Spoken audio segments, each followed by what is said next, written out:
slides because it just helps me to guide my thoughts. And I do have a framework that I'm going to present. The way that I do these talks, and I'll talk about, some of the thematics that I work around, I really like to provide people a framework to help them learn something new. And you're all probably thinking, well, I know how to network. Yes, but do you know how to network without the ick? And I really say this as somebody who used to not like networking at all. And now I've really come around to it. And it's a big part of my business and a big part of my life. So give me a thumbs up if you guys can see my slides. I'm pretty sure you can. Samira, Cynthia, perfect, great. Okay, so this is essentially what the next 55 minutes are gonna look like. We're gonna do just quick kind of introductions in the chat. We're not gonna spend too much time, but it is nice to know kind of who's on here and where you guys are sitting. I think most of you are in the US. I'm currently in Geneva, Switzerland. Quick grounding exercise, because for a lot of people, you are running around all day, living all the different parts of your life, back-to-back Zooms or webinars or calls or dealing with family. My kids just got home from school here in Switzerland, so you might hear them screaming in the background. I promise they're fine. They're with their father. Then we're going to jump into what I like to call a power lesson, where I'm going to give you actual content and actual framework to talk about networking and how to do it in a way that feels authentic. And then we're going to chat. We're going to do some Q&A. But of course, as I said earlier, happy to take questions as we go. We don't actually need to wait till the end. And so also, Samira, just help me to monitor the chat. And if I miss something, we can just take pauses as needed. So the first thing I like to do before we get into it, and just know kind of where everyone is from. So drop into the chat. Where are you today? City, country? It sounds like a lot of you have been on some of these calls with this community before. I'm in Geneva, Switzerland. I'm originally from Canada, but yeah, so it's last call of the day for me over on this side. I think a lot of you are probably going to be in DC, Atlanta, but would love to know exactly where you are. And while you're popping that into the chat, very quickly, a little bit about who I am and why I'm here and why I'm even, talking about this topic today. So I've had many seasons and phases of my life. I started my career, I have a PhD in epidemiology. So I worked in global health for a long time. I started my career in vertical disease programs, UN agencies, NGOs. I worked a lot in SRH for a long time, sexual and reproductive health.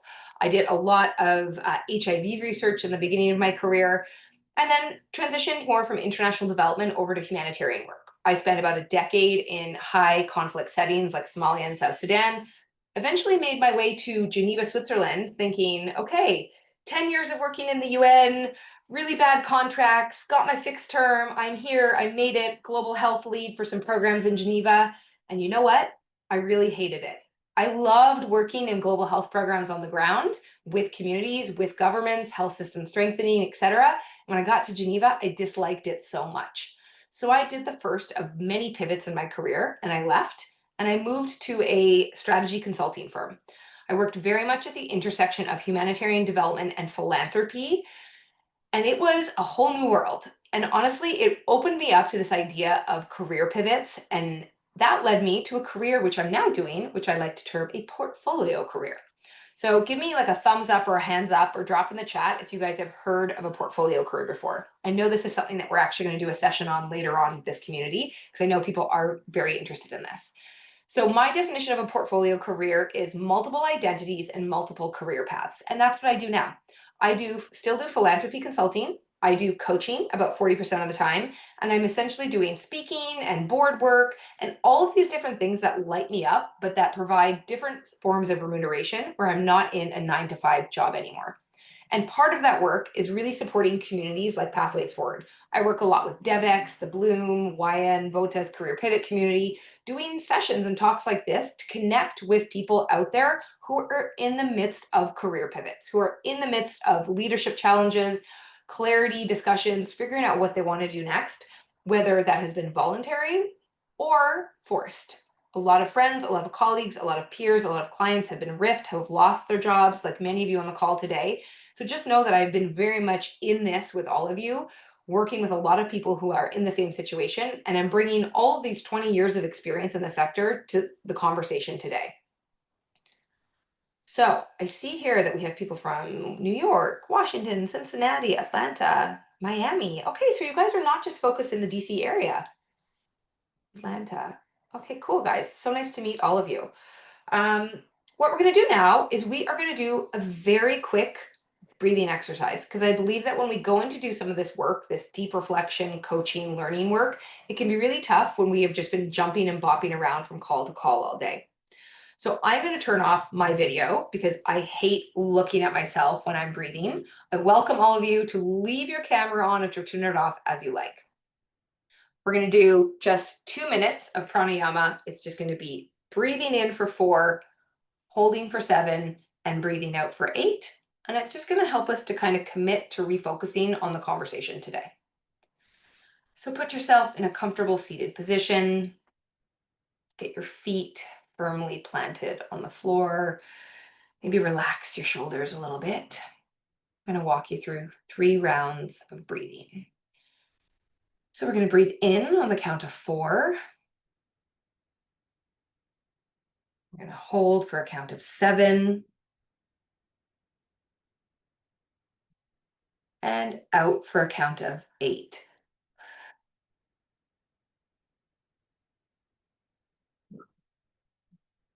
And in for a count of 4. Hold for a count of 7. And deep exhale for 8.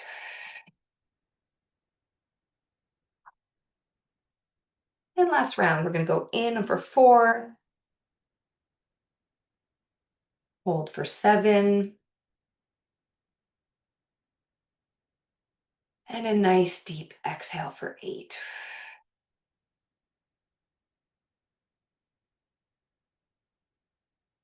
Great. Just let your breathing return to its natural cadence. Pop your camera back on if you're willing to, so Samir and I are not just staring at ourselves. And yeah, just kind of congratulate yourself on maybe taking what might be the only deep breaths that you take all day. We fly through our days, and sometimes we're not even realizing how much we're holding our breath. Okay, let's jump into it. So I would love to hear from you guys. Why are you here? Okay, there are so many online sessions these days. There's webinars, there's support groups, there's communities. I don't know about you guys, but I sign up for a lot of stuff. I am addicted to learning. I am obsessed with learning.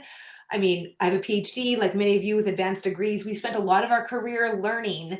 And so I'm addicted to it. And I sign up for these sessions and then I don't always even attend them. So tell me, why did you guys show up here today? Drop in the chat. Why are you here? And what is your biggest ick around networking? When I mean ick, what I mean is sometimes we feel like networking is like self-promotion. Oh, I don't want to sell myself. Oh, I feel awkward. Oh, I don't want to feel like I'm bragging. I want to have humility and grace. These are some of the things that I hear sometimes. So drop in the chat why you're here or what is your actual biggest ick. So Tamara said, you want to feel more comfortable. Yeah, we all do. Don't we all? I mean, feeling uncomfortable in a networking event, either in person or online, doesn't feel great. Cassie, you've been networking constantly. It feels so transactional and like a one-way street. Hell yeah. Especially when you're a job pivoter or a job seeker, you feel like you're constantly asking people for stuff and it doesn't feel very equitable. So we're going to talk a little bit about that today, about how we can shift that, both the mindset and how to shift it in practice. Brianna, networking is hard. I definitely get the ick trying to sell yourself. Yeah, for sure. And that's one of the reframes we're going to do today, that it's not just about selling ourselves. It's about community building, which is very much different. Okay, last one. Bridget, I know networking is the pathway to finding my next senior level role, but I'm not doing it effectively. I feel so awkward. Yeah, 100%. And let me just tell you that, Bridget, you hit the nail on the head there. I've been in the sector for 20 years and I coach mostly mid to senior level professionals and C-suite, very, very ambitious women and some men, mostly women. And the way that they are getting their jobs is not through easy apply on LinkedIn. It is not through job applications. Yes, some of them are, but every week I have clients getting jobs and it's absolutely through networking. So yes, it might be icky, but we are absolutely going to need to do it. It's a necessary evil for anyone who's pivoting right now, especially at the mid to senior level roles. So essentially, why are we here? We want networking to feel good, not forced. And you know what? Social impact professionals need to do it differently because we are not the private sector. We have purpose, we have value, and our work oftentimes is very embedded in our identity. And so the way that we approach networking should be the same way that we approach our roles. So we don't want it to be transactional. We don't want it to be selling, and we don't want it to be using. We want it to feel like it's relational, that we're connecting and that we're uplifting, not just ourselves, but others in the process. So you can definitely network strategically and stay true to your values. And that's what we're going to talk about today. So just very quickly, I want to just like myth bust a few things that I hear a lot in this work that I do. I hear that networking is transactional and self-serving. I hear that you need to be an extrovert to network effectively, and that networking only happens at big events. So, are you at Unga this week? Are you at Davos? Are you at the next COP? To be honest, most of us aren't, especially if we've been laid off from our roles. We're not going to those events. So, how do you actually network? And we're specifically going to talk about that today, that you do not have to be at those very high level roundtable week-long events, Climate Week in New York, etc. You don't have to be at WHA in Geneva. There are ways to do it effectively where it is not so transactional. So this is the method that we're going to talk about today. I'm a big fan of acronyms. It just helps me remember things. When I was in grad school, it was all about like mnemonics and stuff, like biology and things I could never remember. So this is what I use. It's called the Align Networking Method. We're going to talk about your awareness shift, the purpose of why you're networking, because if we don't locate that, everything becomes very murky. I'm just like throwing spaghetti at the wall trying to network, but why are we actually doing it? We're going to identify connections. We're going to give first, give before you get, to try to get away from that constantly like demanding, begging type of feeling. And we're going to nurture these relationships. And this doesn't happen overnight, but there are some small steps that all of you can take today to start getting ahead of the game. So first, I need everyone to change their story about networking. It is not selling, it's connecting.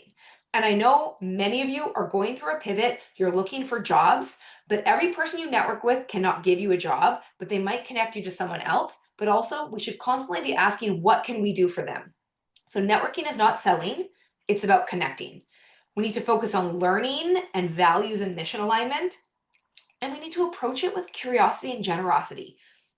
I don't know about all of you, how much you're on LinkedIn. LinkedIn is something that I talk about a lot.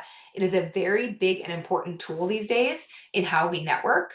And I can tell you right now, people get dozens, sometimes hundreds of requests every week. Because I'm a career coach in this space and I do leadership and executive coaching, but I also do consulting and speaking, I get so many pings on LinkedIn all the time. I want to be conscious and compliant. I want to be kind in responding to people and not ghosting them.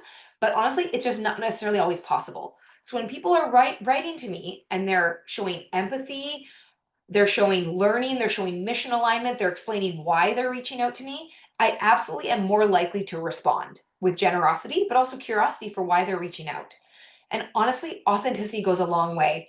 I use AI or LLMs for a large part of my work these days, content, production of tools, strategies, all sorts of stuff. But when it comes to networking, I use my own voice.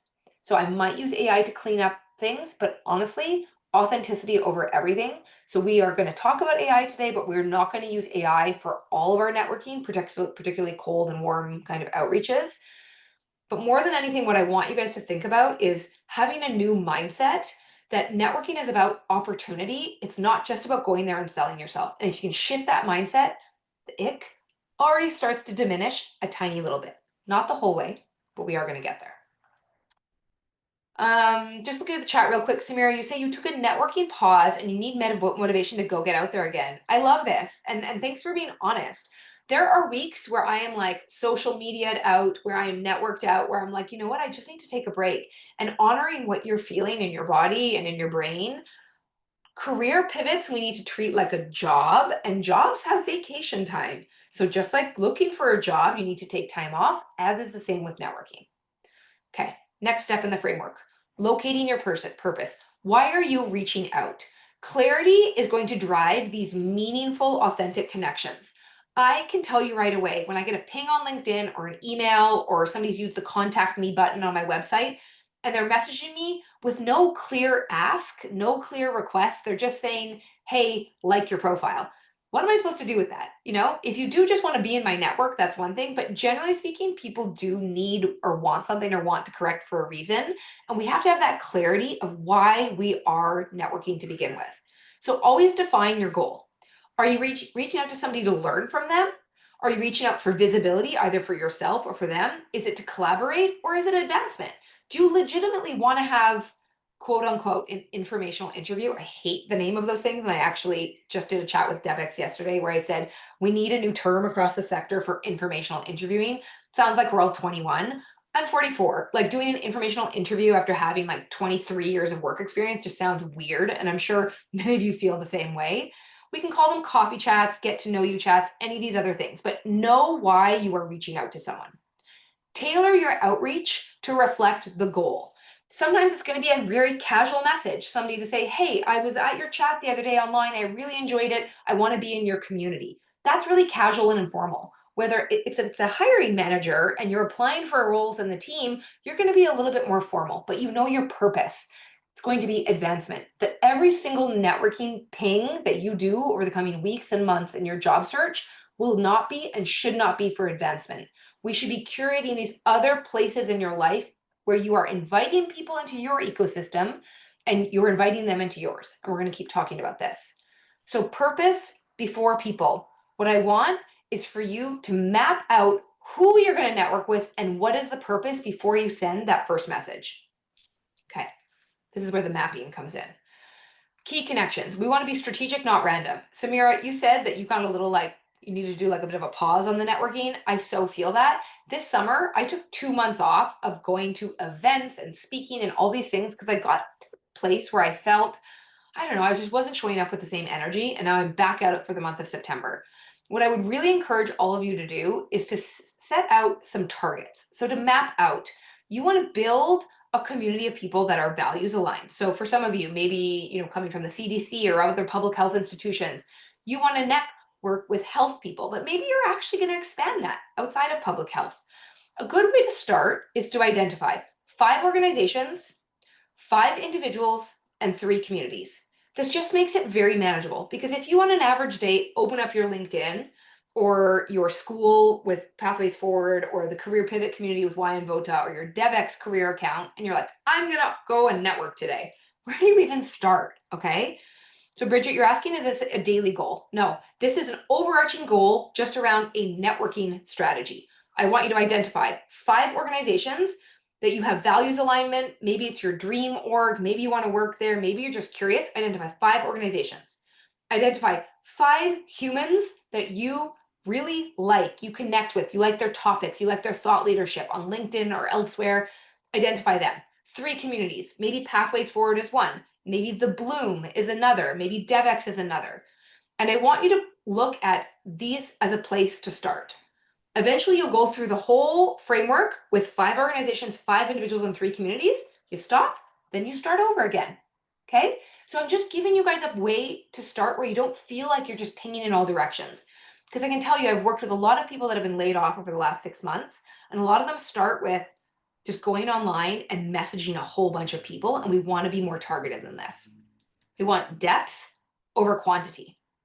We want to focus on what you can give them and what you can get from them, and that's going to be the next step in the process. So intentional networking over cold outreach every time. What I mean by this is if you're networking right now, start with the people that you've already worked with, you've done contracts with, former colleagues, former bosses.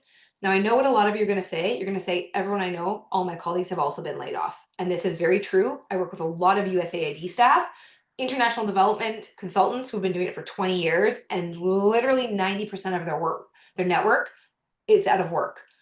Okay, but it's only 90%. There are still previous bosses, academic institutions, alumni, former managers where you worked before. You have to start somewhere. Don't start with cold outreach. Don't go open your LinkedIn and choose 5 individuals that you have 0 mutual connections with. Start with people you sort of know. Identify what the purpose is of reaching out. Is it learning? Is it connection? Is it advancement? Do you want to pick their brain? What is it? And start there. It just makes this process a little bit more manageable. And then we're going to give first. We're going to lead with generosity, not asks. Now, I say this with a caveat. Sometimes you just have to ask. So say there is a job that's coming up and you absolutely need to connect with the hiring manager, the HR manager, because that's also the way people are getting jobs right now. It's not just a one and done application.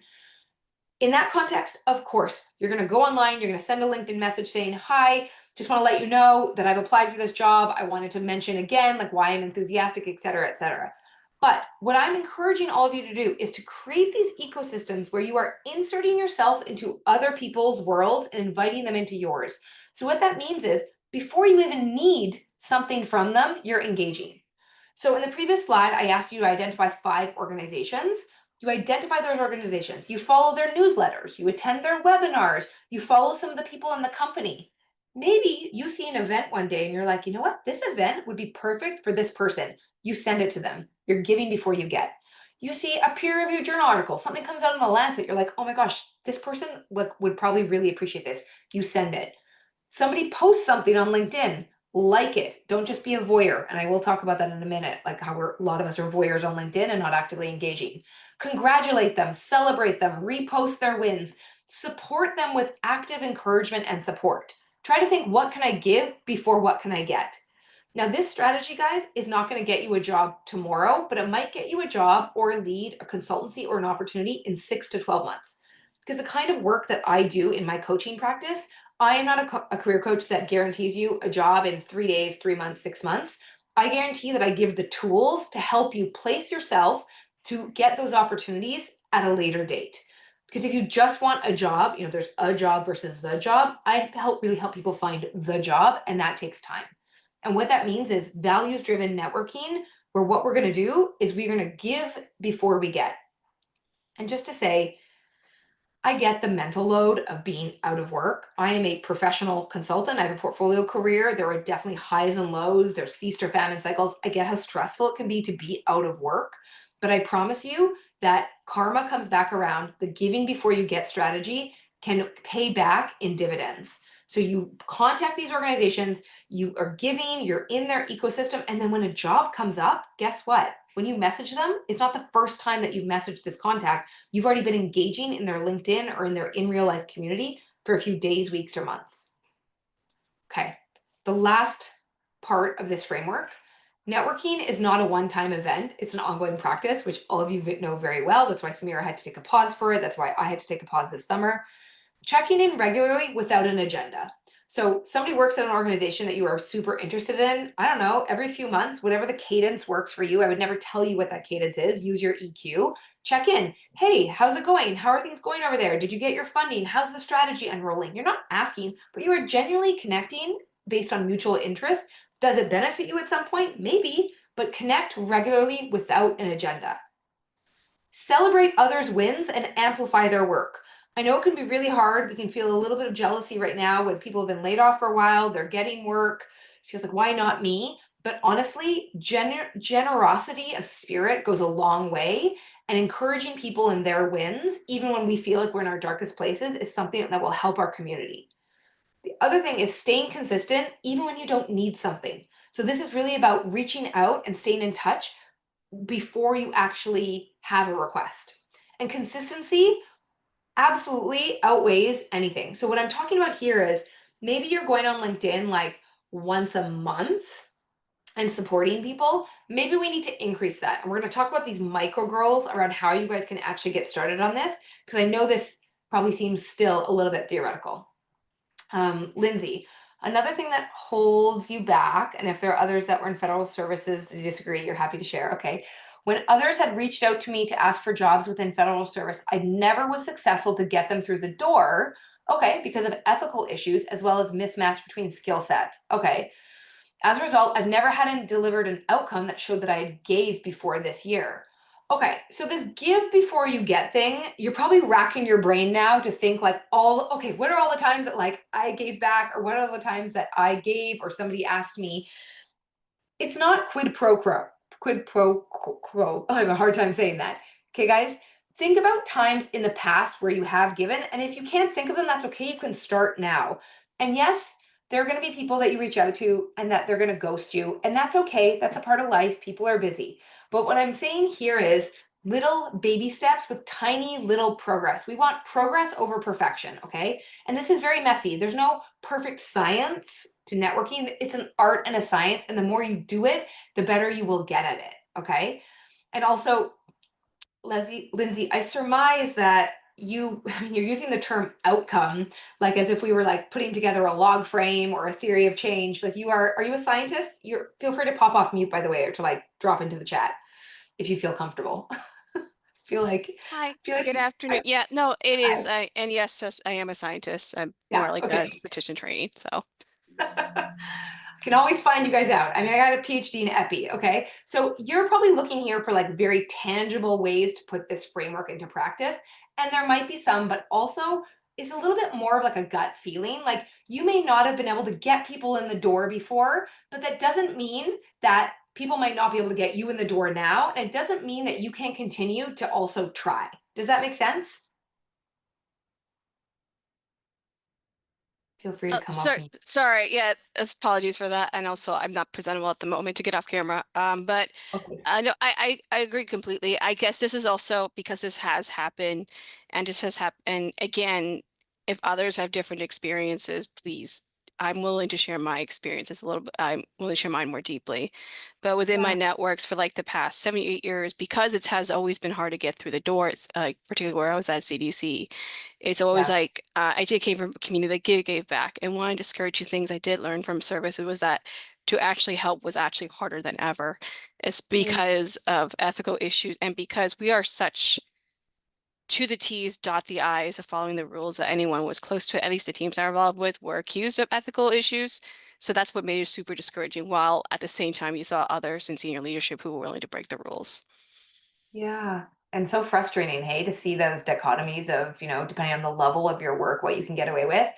So the interesting thing is, many of you are probably going to be going through pivots. You're not going to be going back to federal work. It might just not exist anymore. What's very interesting here is we're under our definition here, we're using this example, Lindsay, is, oh, you weren't able to help because you weren't able to help them get in the door. They might be able to help in another way. Maybe you connect with somebody who cannot help you get your foot into the door into a federal opportunity, but maybe they can introduce you to someone else. You can have a coffee with someone else. Maybe they can suggest an organization, a consulting firm, a service provider, a think tank, an academic position. It's all about increasing the surface area of your conversations and your leads, if that makes sense. Okay. So that person might not be able to help you at all, but maybe they respond and they say, I can't help you, but I'm happy to connect you to someone who can. And that's the number one thing that I do a lot. I get asked a lot to support people in different phases of their careers. I just simply cannot say no to everybody. It's about boundaries and self-preservation and, seasons of life. But what I often do is I say, I can't support you right now, but here are 5 other people you could look up on LinkedIn who might be able to help you. So maybe somebody will say, I just cannot put myself on on a whim to support you. But what I can do is here are a few other people you could try. So again, it's about mindset. It's about not being discouraged. There is a lot of ghosting in networking. It's also a little bit like the online dating game.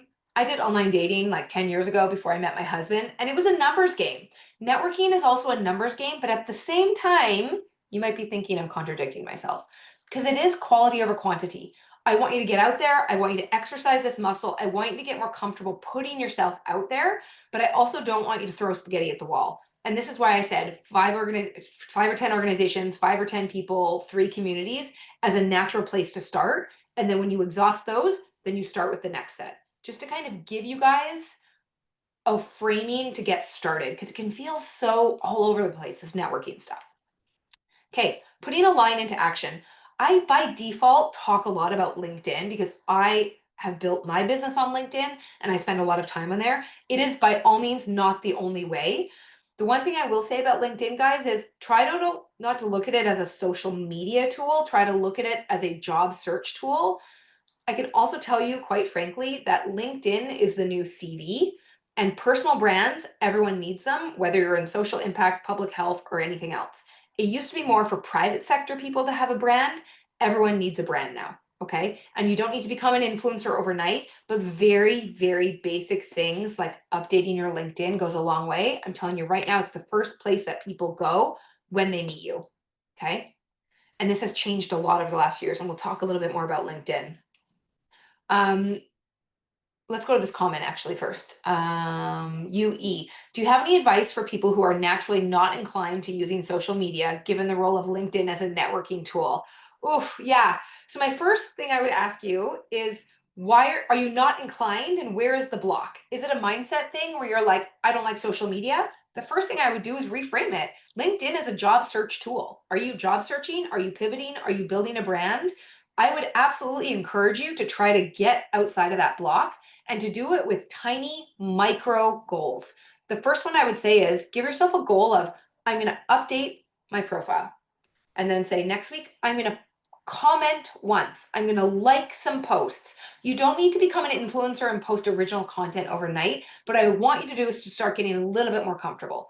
That being said, there are other ways to network, and you can absolutely do this. So sector specific events, the big ones, the UNGAs, the WHAs, the COPs, whatever, kind of hard to go to when you're not employed. You can absolutely turn up at side events, but how many people are flying outside their city or their country to go to WHA if they're not part of an official event?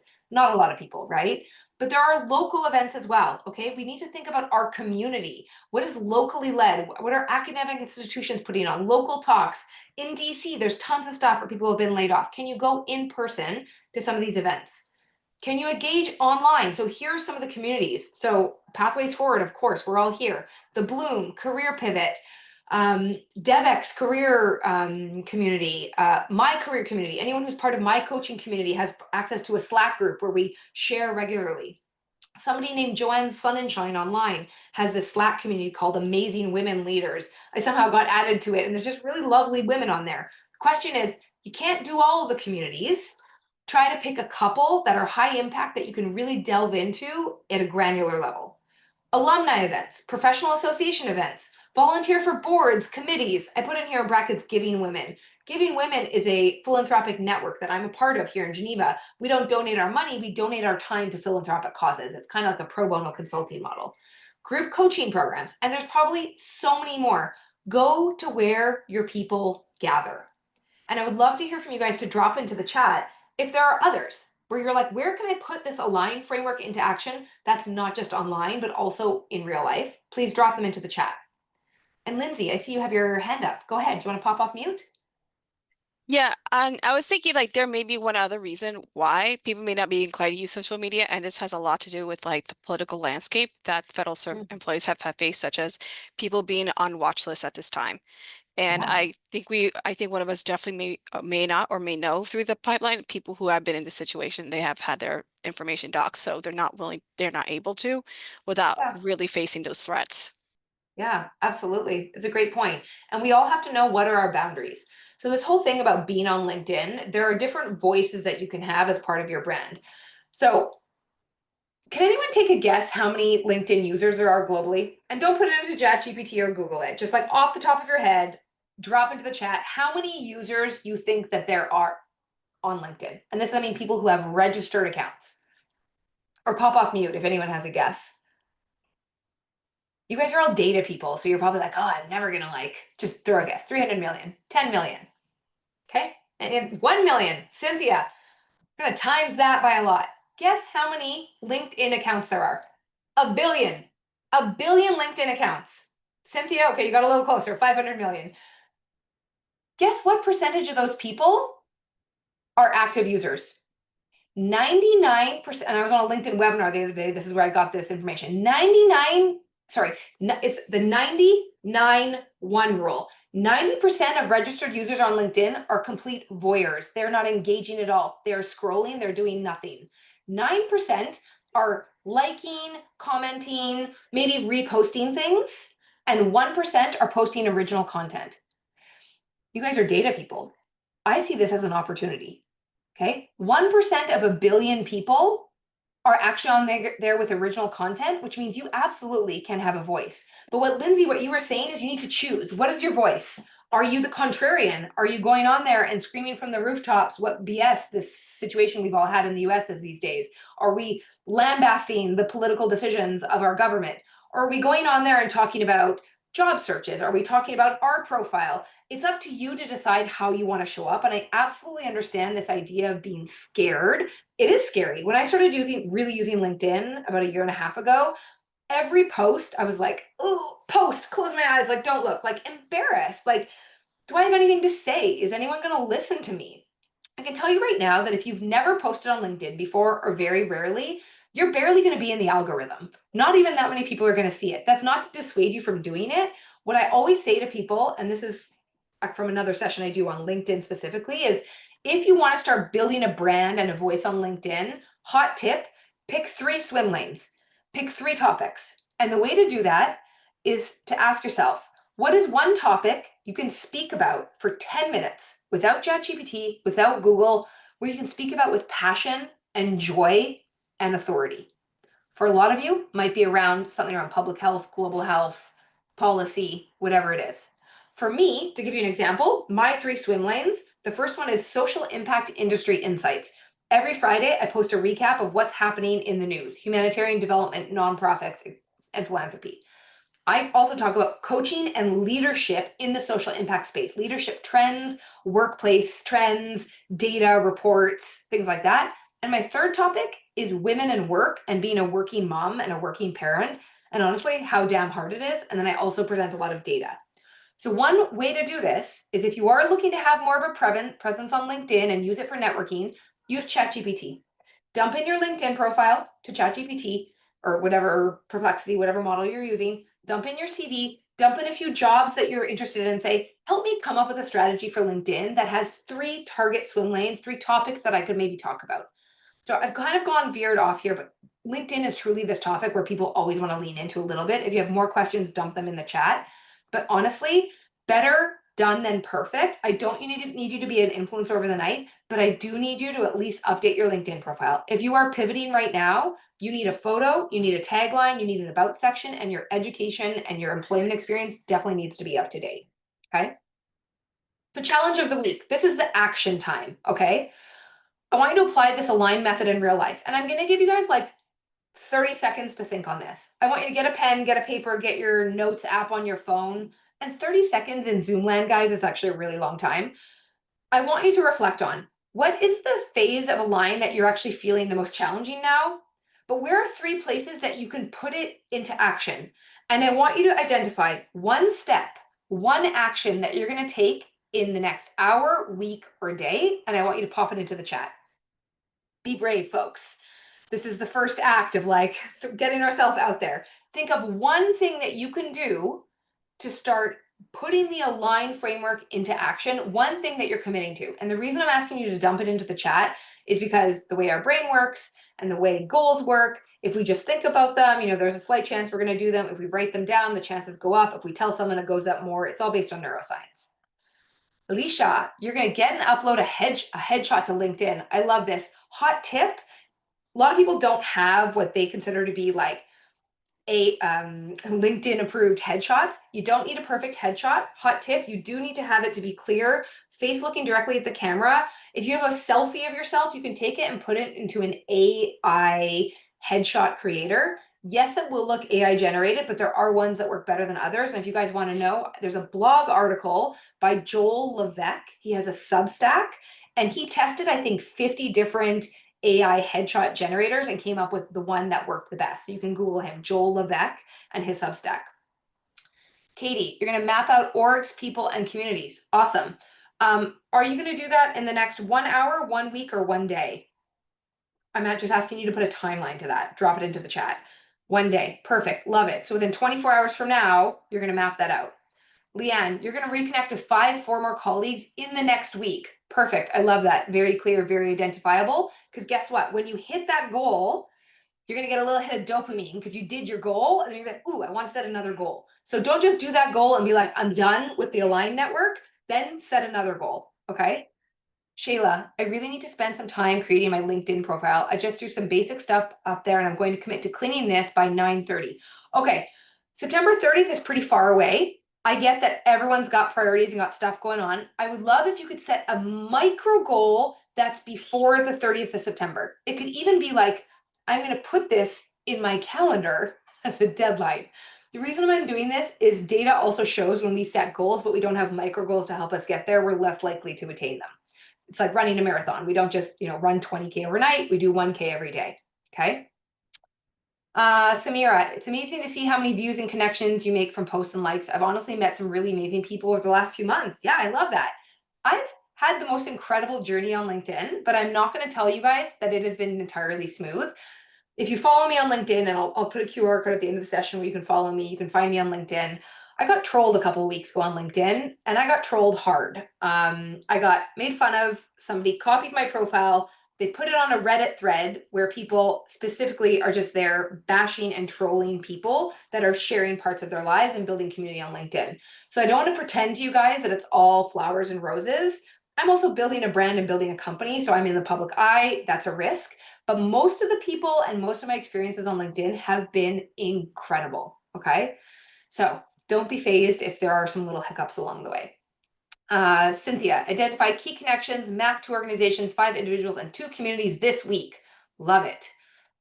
Lindsay, you're going to find 1 to 3 people who are willing to connect and set up a deliverable to give. I love, you have like definitely done some like log frames in your life. Set up a deliverable to give. One example I'm working on is a project, and the give is an offer to conduct a peer review of said project and list that within a LinkedIn post and plans to write a recommendation. Lindsay, this is an awesome goal. It's like super detailed. You're looking at the inputs, the outputs, the timeline. I will say one thing on the give. I don't want people to take this to the extreme. I have a real bee in my bonnet about pro bono work. I'm a big fan of low bono, and I'm a fan of pro bono when it is very defined. So if you're in a job seeking, job pivoting mode, you are experienced, you are educated, you have doing all the things. When we start giving away our assets, our tools, our acumen, our intellectual property for free, it's hard to transition that into a paid work with the same client. If it's an organization or an individual that you always want to do pro bono with, no problem. But if it's somewhere where you essentially want to get paid work from them at some point, define that very early on, the scope of work, and have that conversation early so that it doesn't become awkward when you ask to be paid for things later. Sorry, that was just a little bit of a tangent. Alicia, how to decide whether and which LinkedIn premium subscription is a good fit? Is it worth it? Ooh, yeah, great question. I think somebody just told me that as a LinkedIn premium user, you can give like either a few referrals or you like sign up for free for a month.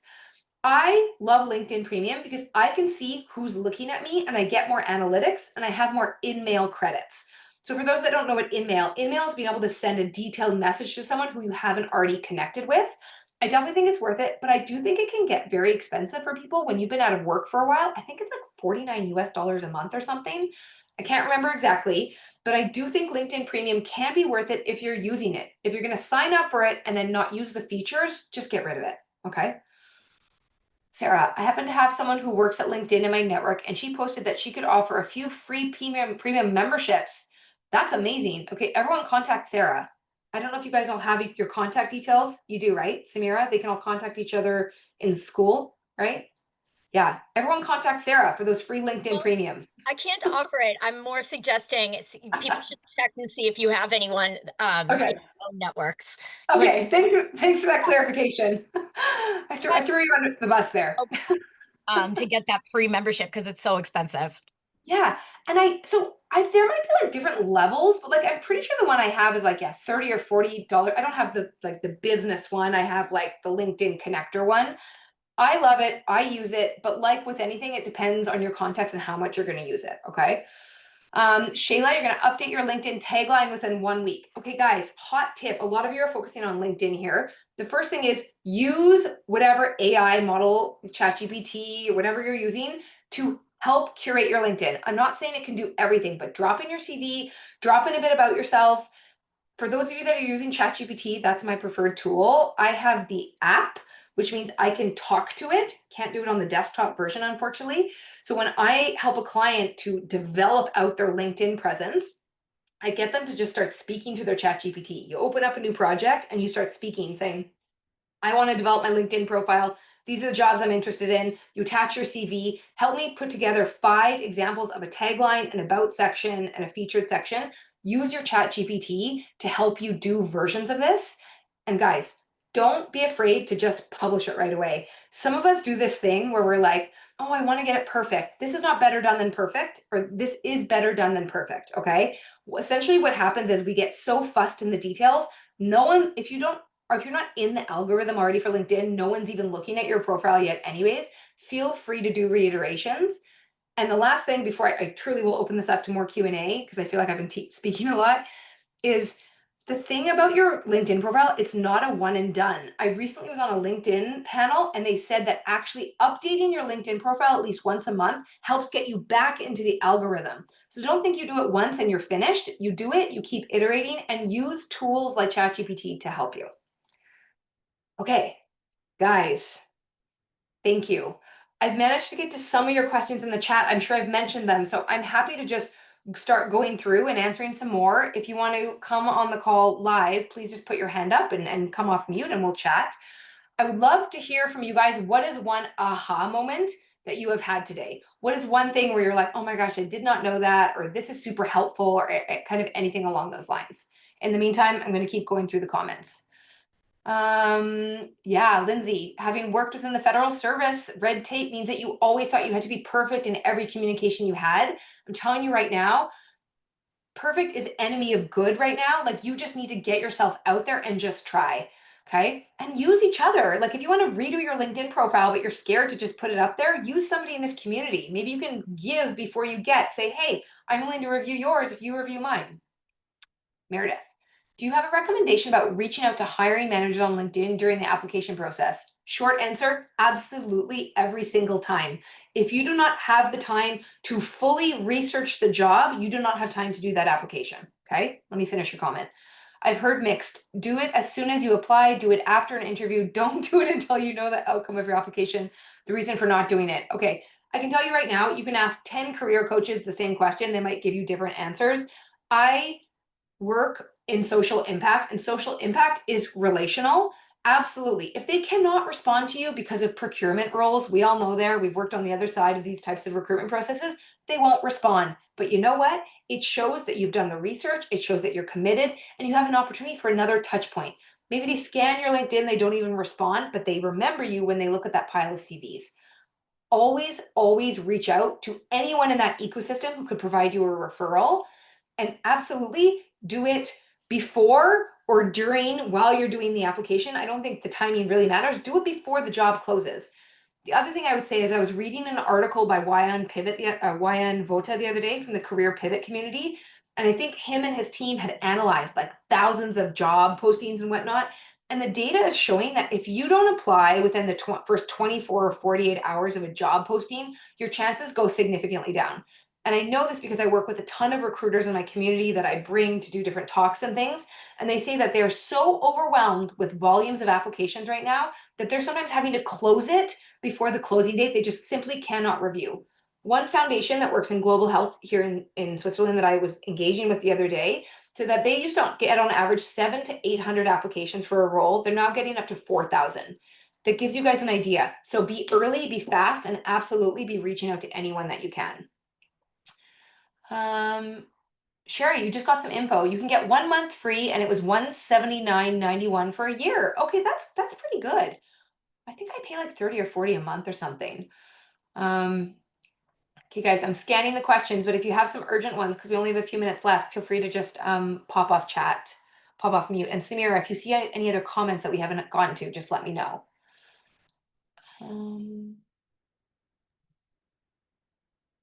Thanks, Kelsi. I think you're doing an incredible job catching all the comments as you go. So I'm really impressed. Yeah. Lindsay, you mentioned that you have experience in Kelsi Kriitmaa, you mentioned that you have international experience. I'm interested to trying to break out of the US market and would like to hear your experiences. Oof, yeah, how much time do you have? So I mean, I'm Canadian originally, but I've spent most of my career working abroad in international settings.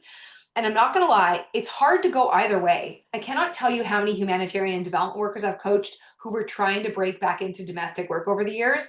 And because people are branded as either international or domestic, unfortunately, it can be very hard.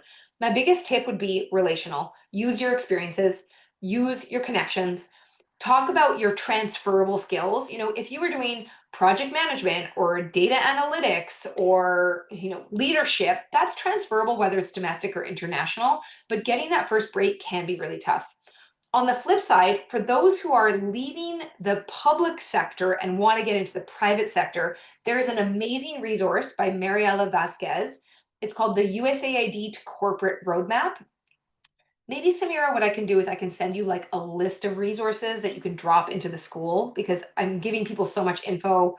It might be better if I like send a list after this.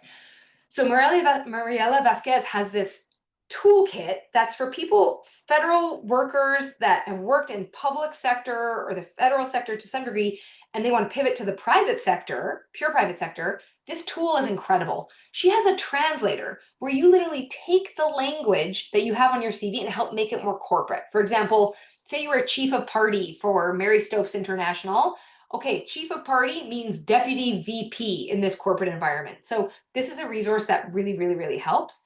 The other thing I would say, Lindsay, is that talk to people who have done the job, but who have also done the pivot. So even go on LinkedIn to say, hey, I want to speak to 5 people who have done this kind of pivot before. People love talking about themselves and they love talking about their experiences. So letting people know you want to connect with those humans could be a huge up for you, and then also increase your surface area of your networking. Muzna, tips to find executive recruiters. Oh yeah, so there is a Excel sheet that I started curating very early on in the crisis when we first started seeing like the stop work orders and things. It's called the social impact Excel worksheet. I can't remember what it is. It's essentially a community-owned, crowdsourced document where I just started dumping in information. Coaches, executive recruiters, job search platforms, consulting firms. It's an amazing, amazing document. And I will send it to Samira and she can share it. And in there is an entire list of executive recruiters and search firms. I think there's like almost 100 on there. So I would highly recommend that you look and try to get as specific as focus. Some are more international and some are more domestic. Hey, Kelsi. Okay. Yes. I have a very quick question. Following up on reaching out to the hiring managers, do you have any Yeah. advice on what you can say other than just conveying interest? Like, for example, I have an interview that just got scheduled for next week. Yeah. I would love to reach out to the hiring manager, but what do I say other than can't wait? Yeah. Well, you say that. Also, what I would add in is a little more juju. So a little more you. So I often talk to people that are pivoting and they're like, how am I different? This is a great question, Cassie. How are you different?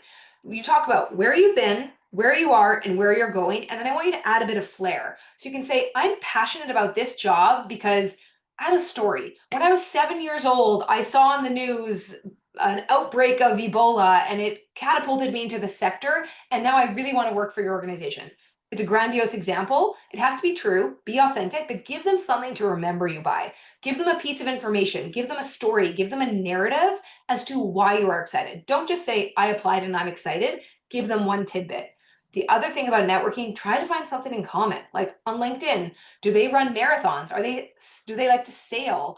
Do your kids go to the same school? I mean, it sounds a little creepy and stalkerish, but like the more you can find out about the people you're about to be on those interviews and calls and networking events with, the more you're going to feel that alignment and people are going to be more likely to want to help you.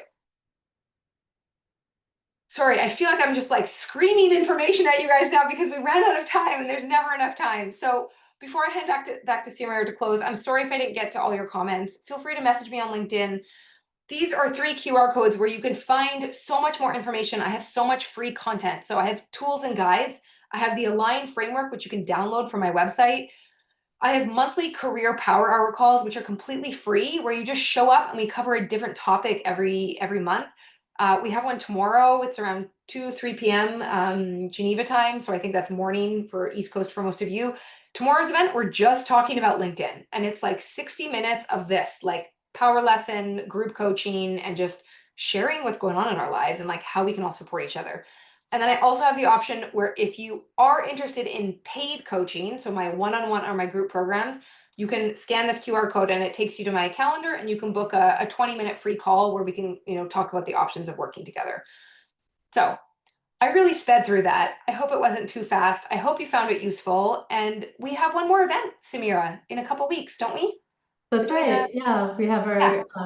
our event coming up in a couple of weeks, and I'm really excited for that about career portfolios. I think that'll be of interest to many. And Kelsi, I just want to say thank you. I'm so impressed by how you were able to get through this information and all the resources that you have shared with us. And I'm also really excited about the power hour that you mentioned for tomorrow. Since there were so many questions around LinkedIn, I hope others caught that, and I'll also share that as well. But in case I don't share it in time, just make sure you catch that. A lot of questions around LinkedIn, so join Kelsi's Power Hour tomorrow. But I just want to thank you so much. I'm so grateful that I've met you. I'm so happy that we were able to meet via LinkedIn and make this such a successful collaboration. And I am really truthfully just excited for our next few events and the opportunity that our community has to continue working with you. And I'll make sure to share out these resources, and anything else that you share with me, I'll share with our community as well.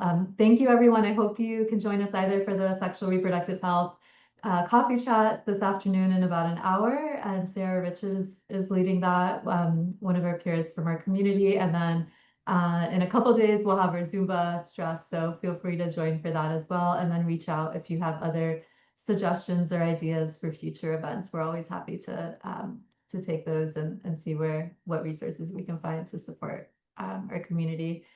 Thank you, Kelsi, and we'll be in touch. And I hope you have a great weekend. And I know you're juggling a lot, so thanks again for giving us your time. Of course. Thanks, everyone. Thanks for the great questions. Such good engagement. And see you in a few weeks for the portfolio chat. Yeah. Bye.